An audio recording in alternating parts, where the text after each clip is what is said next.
Deklarasi iman dalam lindungan Allah. Orang yang duduk dalam lindungan yang maha tinggi dan bermalam dalam naungan yang maha kuasa akan berkata kepada Tuhan, tempat perlindunganku dan kubu pertahananku, Allahku yang kupercayai. Sungguh, dialah yang akan melepaskan engkau dari jerat penangkap burung, dari penyakit sampar yang busuk. Dengan kapaknya ia akan melindungi engkau. Di bawah sayapnya engkau akan berlindung. Kesetiaannya ialah perisai dan pagar tembok. Engkau tidak usah takut terhadap kedahsyatan malam, terhadap panah yang terbang di waktu siang, terhadap penyakit sampar yang berjalan di dalam gelap, terhadap penyakit menular yang mengamuk di waktu petang. Walau 1.000 orang rebah di sisimu dan 10.000 di sebelah kananmu, tetapi itu tidak akan menimpamu. Engkau hanya menontonnya dengan matamu sendiri dan melihat pembalasan terhadap orang-orang fasik. Sebab Tuhan ialah tempat perlindunganmu, yang maha tinggi telah kau buat tempat perteduhanmu. Malah petaka tidak akan menimpa kamu, dan tulah tidak akan mendekat kepada kemahmu. Sebab malaikat-malaikatnya akan diperintahkannya kepadamu untuk menjaga engkau di segala jalanmu. Mereka akan menatang engkau di atas tangannya, supaya kakimu jangan terantuk kepada batu. Singa dan ular tedung akan kau langkahi, engkau akan menginjak anak singa dan ular naga. Sungguh, hatinya melekat kepadaku, maka aku akan meluputkannya. Aku akan membentenginya sebab ia mengenal namaku. Bila ia berseru kepadaku, aku akan menjawab. Aku akan menyertai dia dalam kesesakan. Aku akan meluputkannya dan memuliakannya. Dengan panjang umur akan kukenyangkan dia, dan akan kuperlihatkan kepadanya keselamatan daripadaku. Amin.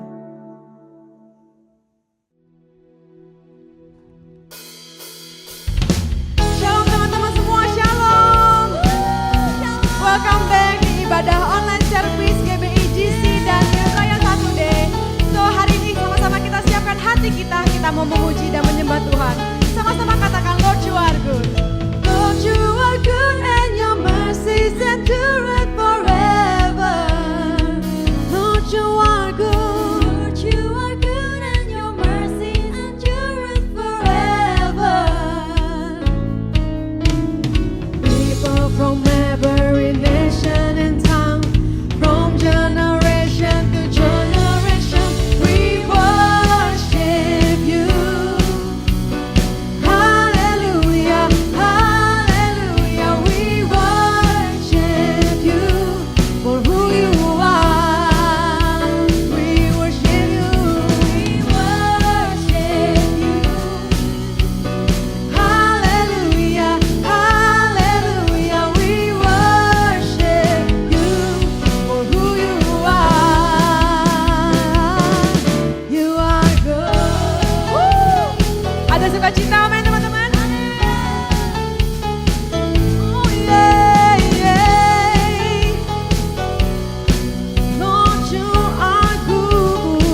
from every nation and tongue, from generation to generation.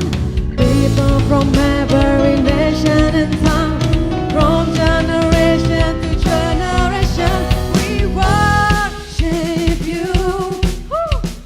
Hallelujah, hallelujah. We worship you for who you are.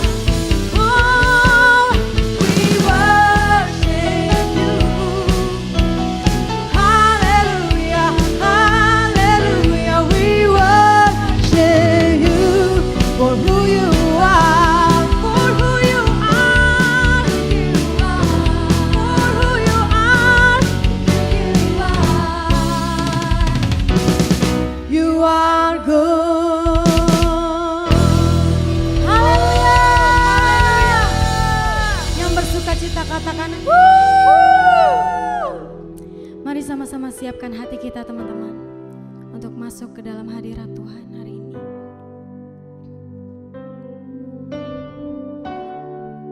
Dia Allah yang perkasa. Dia masih sanggup melakukan mujizatnya buat hidup kita sampai hari ini teman-teman. Mari sama-sama nyanyikan lagu ini dengan iman.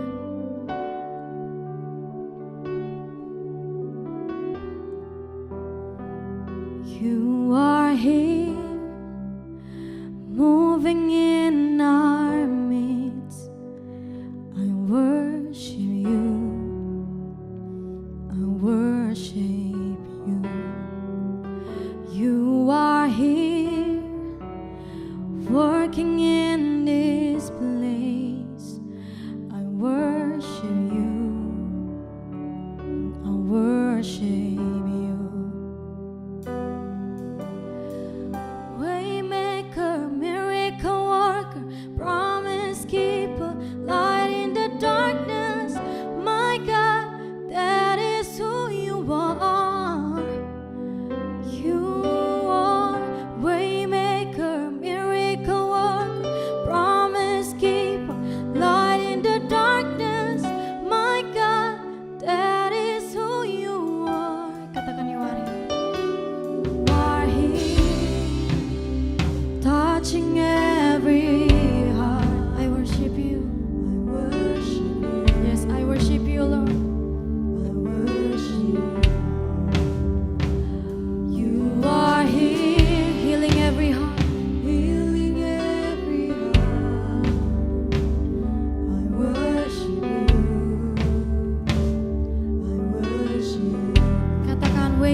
hidupmu. Katakan teman-teman, oh Jesus, Jesus. Mari naikkan rasa syukur kita, naikkan sembah kita lebih lagi teman-teman. Tuhan beserta dengan kami, apapun musim hidup kami. Engkau beserta kami, Engkau Allah yang ajaib, Allah yang mengerti, Allah yang peduli.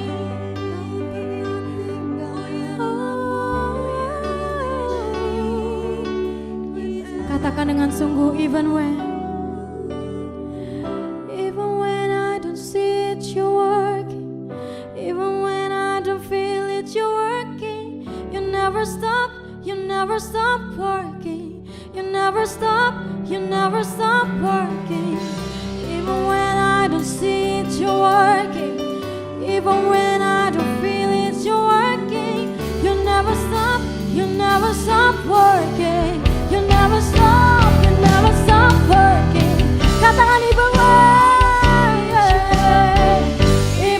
I don't feel it, you're working. You never stop working. You never stop working. Even when I don't see it, you're working. Even when I don't feel it, you're working. You never stop working. Sekali lagi katakan, even when I don't see it, even when I don't see it, you're working.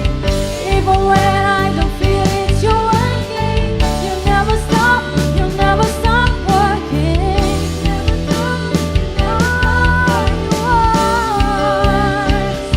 You're working. Even when I don't feel it, you're working. You never stop working. You never stop working. Yes, Lord. Terima kasih Tuhan. Terima kasih buat kasih-Mu yang tak berkesudahan buat setiap kami Tuhan. Kami bersyukur punya Allah yang hidup. Terima kasih Tuhan. Hari ini kami mau berdoa untuk jajaran pemerintah Indonesia Tuhan. Biar Engkau berikan ada rasa takut akan Tuhan dalam mereka memimpin ya Tuhan. Ada ketaatan, ada damai sejahtera ya Tuhan. Kami juga berdoa untuk gereja-gereja di Indonesia. Tuhan, biarkan Tuhan jauhkan dari perpecahan apapun Tuhan. Persatukan kami semua dalam kasih-Mu Tuhan. Kami juga berdoa Tuhan untuk keluarga-keluarga. Tuhan, jauhkan kami dari virus corona Tuhan. Tuhan, biarkan pandemi ini tidak menyentuh anak-anak-Mu Tuhan. Kami dijagai, disertai Tuhan dengan sempurna. Terima kasih Tuhan buat kasih-Mu, buat anugerah-Mu, buat berkat-Mu yang sampai hari ini masih bisa kami rasakan Tuhan. Engkau Allah yang luar biasa Tuhan bagi setiap kami. Engkau yang tak pernah ingkar janji Tuhan. Janji-Mu ya dan amin Tuhan. Terima kasih Tuhan. Terima kasih Tuhan.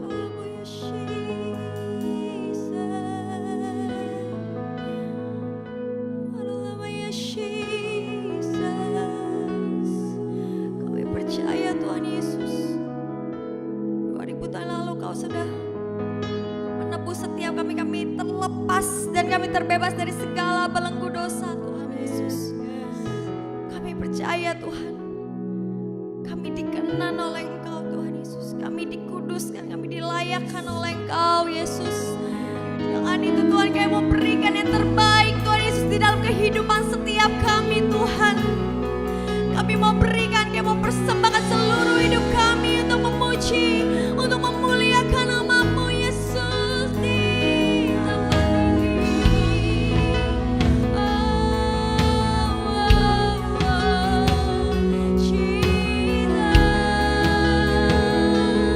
Mari setiap kita dimanapun kita berada, mari memuji Dia, mari angkat syukur kita, mari berkatakan karakter-karakternya Tuhan Yesus, bahwa Dia Allah yang baik, bahwa Dia Allah yang dahsyat, bahwa Dia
Shalom teman-teman, apa kabarnya? Saya senang kembali bisa ketemu sama teman-teman semuanya.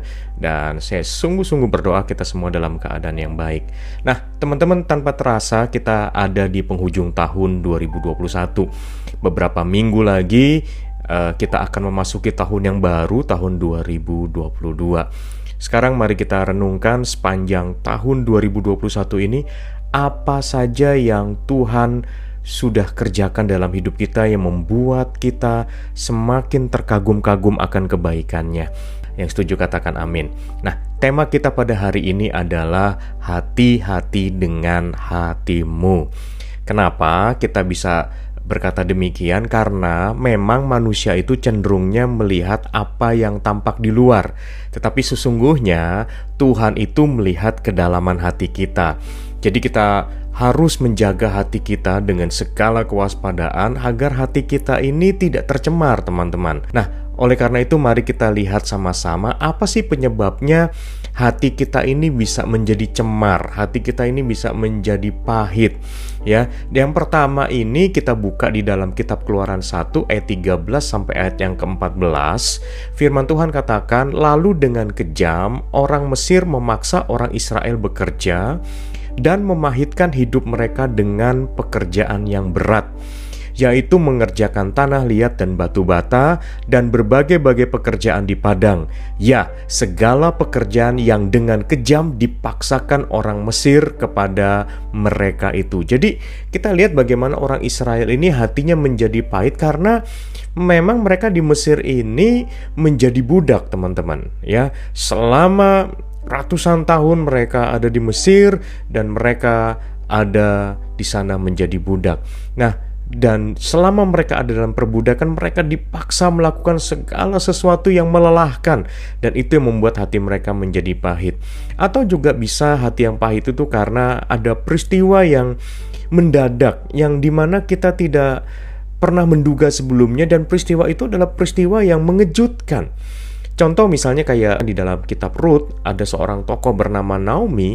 Bagaimana Naomi ini hatinya menjadi pahit karena dia kehilangan suami dan juga kedua anaknya laki-laki. Dan tentu saja hal ini tidak pernah diperkirakan oleh Naomi sebelumnya, tetapi itulah kenyataannya. Nah, karena kenyataan-kenyataan yang seperti inilah yang membuat Naomi pun memiliki hati yang pahit.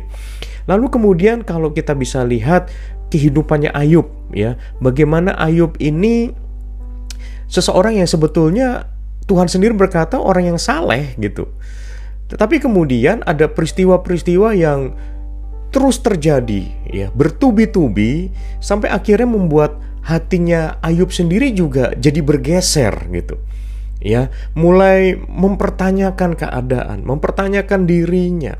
Dan Ayub mulai salah dengan perkataan-perkataannya, dan kita tahu perkataan-perkataan itu munculnya dari mana? Sumbernya dari hati kita. Nah, teman-teman, jadi peristiwa-peristiwa yang seperti itu bisa membuat hati kita itu jadi pahit, teman-teman. Ya, atau yang kedua, kita memiliki hati yang pahit itu juga karena kita berada di tengah-tengah orang-orang yang juga pahit hatinya. Jadi memang kita juga harus hati-hati karena hati yang pahit itu bisa menular. Nah, sekarang coba kita lihat di dalam Mazmur 106 ayat 32 sampai dengan ayatnya yang ke-33. Firman Tuhan berkata, "Mereka menggusarkan dia dekat air Meriba sehingga Musa kena celaka karena mereka. Sebab mereka memahitkan hatinya sehingga ia teledor dengan kata-katanya." Kita lihat bagaimana Musa memimpin bangsa Israel, di mana mereka ini kata-katanya itu kata-kata pahit gitu.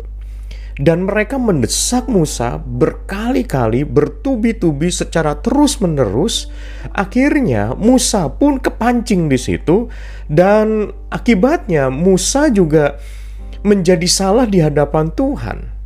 Ya, karena bagaimana Musa tidak mentaati Tuhan. Dan akibatnya Musa tidak masuk dalam tanah perjanjian. Nah, kita lihat bagaimana ketika kita berada di tengah-tengah orang yang hatinya pahit, kita pun bisa ikut-ikutan kepancing dan juga menjadi pahit karenanya. Atau yang ketiga, hati kita menjadi pahit itu juga mungkin karena orang-orang terdekat dengan kita. Ya, di dalam Kolose 3 ayat 18 sampai 21 dikatakan, "Hai istri-istri, tunduklah kepada suamimu sebagaimana seharusnya di dalam Tuhan. Hai suami-suami, kasihilah istrimu dan janganlah berlaku kasar terhadap dia. Hai anak-anak, taatilah orang tuamu dalam segala hal, karena itulah yang indah di dalam Tuhan. Hai bapak-bapak, janganlah sakiti hati anakmu supaya jangan tawar hatinya." Penting untuk setiap kita, ya, apalagi kepada orang-orang yang terdekat dengan kita, untuk kita bisa menjaga perkataan kita, menjaga sikap kita, ya, perbuatan-perbuatan kita, supaya orang lain jangan menjadi pahit karena perbuatan-perbuatan kita, karena perkataan-perkataan kita. Yang setuju katakan amin.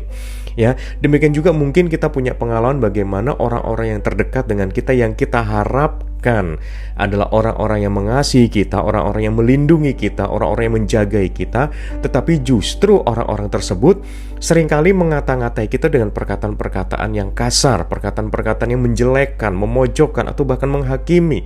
Ketika kita berada di dalam situasi yang seperti itu pun, itu juga bisa membuat hati kita menjadi pahit. Nah, teman-teman, dampaknya apa sih dari hati yang pahit seperti ini?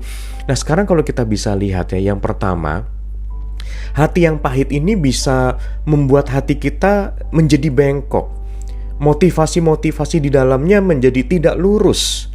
Ya, misalnya ketika kita dikata-katai orang, pernah dibully oleh orang lain, dan kita menjadi pahit hatinya. Ya, bagaimana seseorang yang merendahkan kita, mengata-ngatai kita bahwa kita jelek, kita nggak bisa apa-apa, dan semuanya, sehingga membuat hati kita menjadi luka. Dan bisa jadi manifestasi yang kita hasilkan, ya, kita mungkin mencari perhatian dari orang lain, ya, atau kita menginginkan orang-orang ini matanya tertuju kepada kita, dan kita ingin membuktikan bahwa aku bisa loh, aku hebat loh, ya, aku sanggup loh, dan semuanya, ya. Coba kita lihat contohnya di dalam Kisah Rasul 8 ayat 18 sampai dengan ayatnya yang ke-23. Ketika Simon melihat bahwa pemberian Roh Kudus terjadi oleh karena rasul-rasul itu menumpangkan tangannya, ia menawarkan uang kepada mereka, serta berkata, "Berikanlah juga kepadaku kuasa itu, supaya jika aku menumpangkan tanganku di atas seseorang, ia boleh menerima Roh Kudus." Tetapi Petrus berkata kepadanya, "Binasalah kiranya uangmu itu bersama dengan engkau, karena engkau menyangka bahwa engkau dapat membeli karunia Allah dengan uang. Tidak ada bagian atau hakmu dalam perkara ini, sebab hatimu tidak lurus di hadapan Allah. Jadi bertobatlah dari kejahatanmu ini dan berdoalah kepada Tuhan, supaya Ia mengampuni niat hatimu ini. Sebab kulihat bahwa hatimu telah seperti empedu yang pahit dan terjerat di dalam kejahatan." Ya, jadi bisa jadi Simon ini adalah orang yang ingin agar semua orang matanya tertuju kepada dirinya. Jadi ketika dia melihat ada rasul-rasul menumpangkan tangan, melakukan begitu banyak mujizat, dia juga ingin melakukan hal yang sama. Mungkin dia berpikir rasul-rasul ini menjadi terkenal, ya, dicari-cari oleh banyak orang, selalu dikerumuni oleh orang banyak, dan Simon juga menginginkan hal yang sama. Itu sebabnya dia menawarkan uang supaya bisa membeli, ya, karunia-karunia itu supaya menjadi miliknya. Nah, tentu saja hal ini menjadi sesuatu yang salah di hadapan Tuhan. Ya, karena tujuan karunia-karunia itu adalah untuk membangun, untuk melayani orang lain, untuk kepentingan sesama. Sementara Simon menginginkan karunia-karunia itu adalah untuk kepentingan dirinya sendiri. Nah, sekarang kita bisa lihat, ya, bagaimana hati yang pahit itu bisa membuat hati kita jadi bengkok. Motivasi-motivasi di dalam diri kita jadi nggak lurus, teman-teman. Ya, dan yang kedua, ya, bagaimana hati yang pahit itu bisa menimbulkan kerusuhan. Coba kita lihat di dalam Ibrani 12 ayat 12 sampai dengan ayatnya yang ke-15. Ibrani 12 ayat 12 sampai ayatnya yang ke-15, firman Tuhan berkata, "Sebab itu kuatkanlah tangan yang lemah dan lutut yang goyah. dan luruskanlah jalan bagi kakimu, sehingga yang pincang jangan terplecok, tetapi menjadi sembuh. Berusahalah hidup damai dengan semua orang dan kejarlah kekudusan, sebab tanpa kekudusan tidak seorang pun akan melihat Tuhan. Jagalah supaya jangan ada seorang pun menjauhkan diri dari kasih karunia Allah, agar jangan tumbuh akar yang pahit yang menimbulkan kerusuhan dan yang mencemarkan banyak orang. Nah teman-teman, hati yang pahit ini bisa membuat huru-hara dimanapun orang itu berada.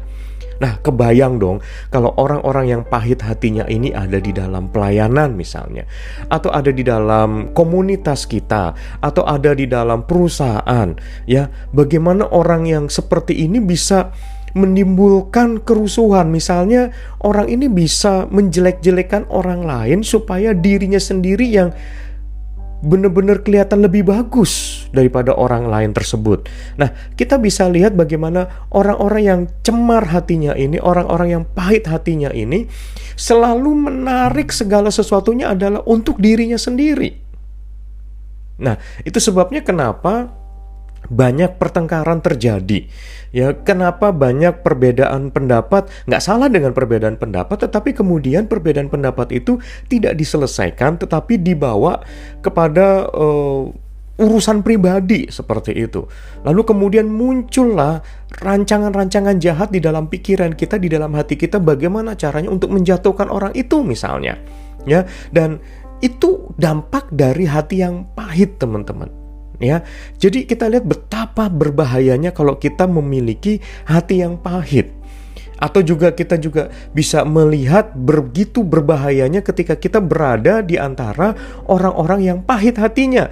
Oleh karena itu kita harus bisa menjaga bukan hanya diri kita sendiri, tetapi juga kita harus bisa menjaga pergaulan-pergaulan kita. Jangan sampai kita selalu berada di tengah-tengah komunitas orang-orang yang juga pahit hatinya, karena orang-orang yang pahit hatinya itu bisa juga mencemari hati kita sendiri, seperti itu. Sekarang kita bisa lihat lebih lanjut, kepahitan hati itu juga menimbulkan iri hati, teman-teman. Ya, di dalam Yakobus 3 ayat 13 sampai dengan ayat yang ke-18 dikatakan, "Siapakah di antara kamu yang bijak dan berbudi? Baiklah ia dengan cara hidup yang baik menyatakan perbuatannya oleh hikmat yang lahir dari kelemah lembutan.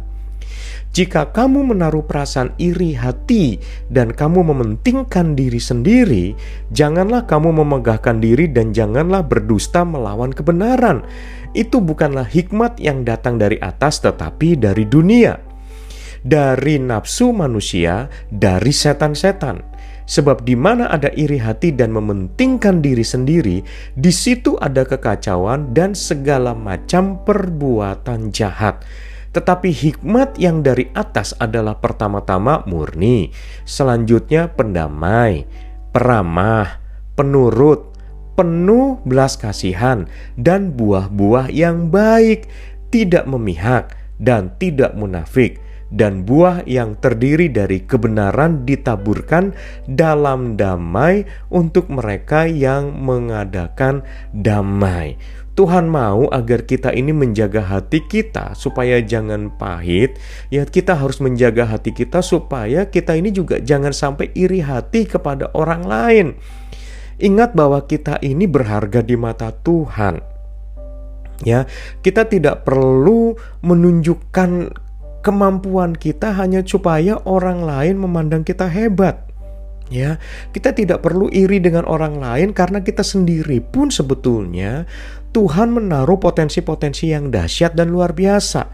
Bisa jadi ya, orang itu hebat di area tertentu, tapi juga lemah di area-area yang lainnya. Demikian juga dengan kita.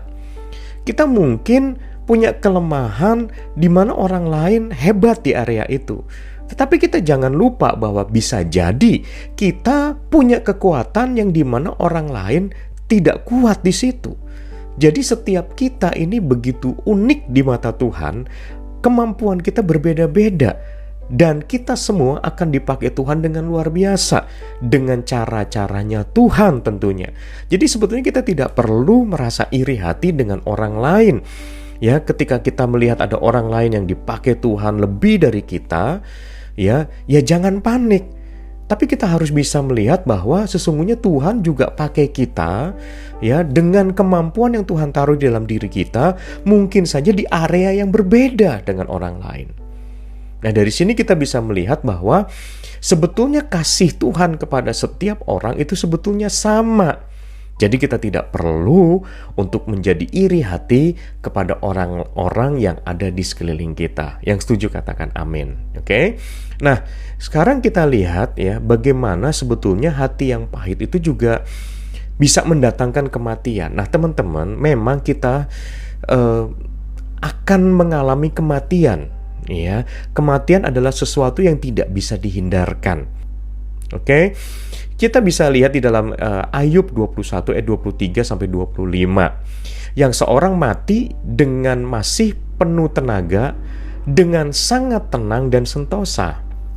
Pinggangnya gemuk oleh lemak dan sumsum tulang-tulangnya masih segar. Yang lain mati dengan sakit hati, dengan tidak pernah merasakan kenikmatan. Nah, teman-teman, buat apa ya mengalami kematian tetapi juga di tengah-tengah hati kita yang sakit, hati kita yang pahit. Sementara Tuhan itu sebetulnya baik kepada kita, tetapi kita tidak mau menyambut kebaikan Tuhan di dalam diri kita. Karena apa? Karena kita sibuk ngurusin orang lain, hati kita pahit terhadap orang lain. Sehingga kita tidak bisa menikmati berkat-berkat Tuhan, kebaikan-kebaikan Tuhan yang sebetulnya Tuhan mau beri kepada kita dengan limpah. Jadi sekali lagi, hati-hati dengan hatimu, hati-hati dengan hatiku. Yang setuju katakan amin, ya. Nah, sekarang bagaimana caranya supaya kita bisa pulih, teman-teman? Yang pertama, kalau kita bisa lihat di dalam kitab Amsal 14 ayat yang ke-10 dikatakan, hati mengenal kepedihannya sendiri dan orang lain tidak dapat turut merasakan kesenangannya. Ya jelas, kenapa? Karena memang yang mengetahui kondisi hati kita ya sebetulnya adalah diri kita sendiri, selain Tuhan tentunya. Jadi orang lain belum tentu bisa ya merasakan apa yang kita rasakan, apalagi kalau yang kita rasakan sebetulnya kita sembunyikan dari orang lain. Nah, teman-teman, seringkali hal-hal yang seperti ini justru menyakitkan diri kita sendiri. Nah, kalau kita mau pulih dari semua hati kita yang pahit, kita perlu jujur dan terbuka. Jujur terhadap diri sendiri dan jujur juga kepada Tuhan. Biarlah kita datang kepada Tuhan dan akui, iya Tuhan, hatiku pahit, aku lagi sebel banget sama orang itu. Tolong Tuhan, gimana supaya aku bisa belajar untuk mengampuni orang itu? Yang mau katakan amin, ya. Lalu yang kedua, kita bisa belajar dari tokoh yang bernama Daud. Ya, bagaimana Daud ini juga seseorang yang sebetulnya sebelum jadi raja, dia begitu banyak mengalami hal-hal yang bisa jadi memahitkan hatinya. Misalnya, ketika peristiwa di Ziklag yang terbakar, kita lihat bagaimana pengikut-pengikut setianya begitu melihat Ziklag, kota di mana tempat mereka tinggal itu terbakar, harta benda mereka diambil, dirampas, istri dan anak-anaknya diculik. Orang-orang yang selama ini setia kepada Daud berubah setia, teman-teman. Mereka berusaha ingin membunuh Daud, dan Daud saat itu dalam keadaan yang terjepit, ya. Dan kita lihat bagaimana responnya Daud, dan kita bisa belajar keteladanan dari Daud ini. Di dalam 1 Samuel 30 ayat yang ke-6, firman Tuhan katakan, dan Daud sangat terjepit karena rakyat mengatakan hendak melempari dia dengan batu. Seluruh rakyat itu telah pedih hati, masing-masing karena anaknya laki-laki dan perempuan. Tetapi Daud menguatkan kepercayaannya kepada Tuhan Allahnya. Yang kedua yang perlu kita lakukan adalah kita menguatkan jiwa kita. Kita menguatkan kepercayaan kita kepada Tuhan. Kita yang memutuskan jiwa kita untuk bangkit. Bahkan kita perintahkan jiwa kita untuk bangkit. Kita boleh ada di lembah, tapi jangan sampai kita terus-menerus ada di dalam lembah. Kitalah yang harus memutuskan untuk kita bangkit, keluar dari lembah. Lembah mengasihani diri sendiri, lembah rendah diri, dan semuanya. Kita yang harus memutuskan. Yang setuju katakan amin. Di dalam Mazmur 103 ayat yang pertama, firman Tuhan katakan, dari Daud, pujilah Tuhan hai jiwaku, pujilah namanya yang kudus hai segenap batinku. Demikian juga di dalam kitab Mazmur 43 ayat yang kelima dikatakan, mengapa engkau tertekan hai jiwaku, dan mengapa engkau gelisah di dalam diriku? Berharaplah kepada Allah, sebab aku bersyukur lagi kepadanya, penolongku dan Allahku. Kita lihat bagaimana Daud mengembangkan sikap hati untuk selalu bersyukur sama Tuhan. Dalam keadaan yang terjepit sekalipun, dalam keadaan yang sangat tertekan sekalipun, dia tidak membiarkan hatinya untuk terus berada di dalam lembah, teman-teman.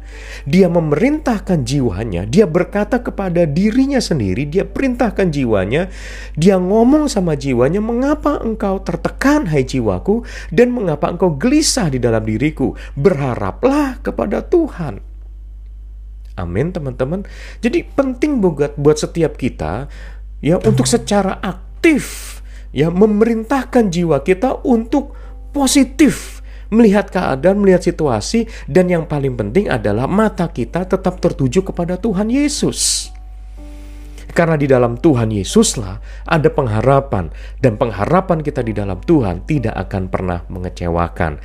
Yang setuju katakan amin. Ya, lalu berikutnya yang ketiga, biarlah diri kita mempercayakan diri kita kepada Tuhan. Ya, bahwa Tuhan akan memulihkan. Ya, yang ketiga ini biarlah kita percaya kepada Tuhan bahwa Tuhan adalah Tuhan yang memulihkan. Ya, kalau kita lihat di dalam Roma 8 ayat yang ke-28, kita perhatikan di sini ayatnya, kita tahu sekarang bahwa Allah turut bekerja dalam segala sesuatu untuk mendatangkan kebaikan bagi mereka yang mengasihi Dia, yaitu bagi mereka yang terpanggil sesuai dengan rencana Allah. Tuhan yang sangat mengasihi kita, Tuhan yang sayang sama kita. Sesungguhnya rancangan-rancangan Dia tentang kita adalah rancangan-rancangan yang hebat, rancangan-rancangan yang luar biasa, rancangan-rancangan yang baik buat setiap kita. Yang setuju katakan amin. Jadi biarlah kita percaya sepenuhnya sama Tuhan, dan biarkan Tuhan yang memulihkan hati setiap kita. Percaya bahwa Tuhan tidak akan meninggalkan kita. Dia akan memulihkan setiap kita asal kita terbuka. Ya, kita mau biarkan Tuhan campur tangan di dalam kehidupan kita, maka kita akan punya kekuatan untuk mengampuni orang lain. Kita punya kekuatan untuk memerintahkan jiwa kita untuk bangkit. Yang setuju katakan amin. Kita punya kemampuan untuk terus melangkah, dan kita akan lihat bagaimana Tuhan dengan kekuatannya melalui diri kita akan diberi kemampuan untuk menjadi pemenang, bahkan menjadi orang-orang yang lebih dari pemenang. Yang setuju katakan amin. Ya teman-teman, jadi biarlah kita bisa melihat bagaimana kita harus menjaga hati kita, apalagi memasuki tahun yang akan datang. Biarlah kita masuki tahun yang baru ini penuh dengan persiapan-persiapan yang matang, dan tentunya sambil menjaga hati kita untuk tetap tulus, murni, dan lurus di hadapan Tuhan. Amin. Tuhan berkati. Mari sama-sama kita angkat kedua tangan kita dan arahkan hati kita untuk menerima berkat daripada Bapa di surga. Kekasih-kekasih Tuhan, pulanglah dengan bawa berkat anugerah yang berlimpah daripada Bapa di surga, melalui Putra yang tunggal Tuhan Yesus Kristus dan persekutuan yang manis dengan Roh Kudus menyertai kita semua mulai hari ini sampai Tuhan Yesus datang menjemput kita, bahkan sampai selama-lamanya. Yang diberkati sama-sama kita katakan amin.